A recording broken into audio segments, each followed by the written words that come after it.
السلام علیکم ورحمۃ اللہ وبرکاتہ۔ کیا آپ جانتے ہیں یہ حدیث رسول اللہ صلی اللہ علیہ وآلہ وسلم کا ایک نہایت گہرا اور سبق آموز پیغام لیے ہوئے ہے۔ روایت ہے حضرت ابو ہریرہ رضی اللہ عنہ سے، فرماتے ہیں کہ فرمایا نبی صلی اللہ علیہ وآلہ وسلم نے منافق کی 3 علامتیں ہیں۔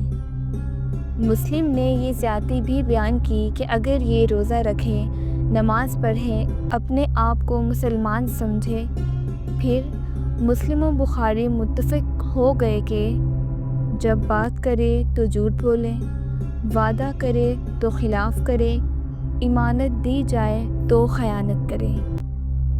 وضاحت: یہ حدیث ہمیں سمجھاتی ہے کہ نفاق کا مطلب صرف دل کا کفر نہیں ہے، بلکہ ایسے اعمال بھی ہیں جو منافقوں کی پہچان ہے۔ جھوٹ بولنا، وعدہ توڑنا اور امانت میں خیانت کرنا وہ صفات ہیں جو ایک مسلمان کو ایمان کے نور سے دور کر دیتی ہیں۔ یاد رہے کہ ہر شخص جس میں یہ عیب پایا جائے، لازمی نہیں کہ وہ کافر یا حقیقی منافق ہو۔ یہ دراصل نفاق کی علامتیں ہیں جن سے بچنا ہر مسلمان کے لیے ضروری ہے۔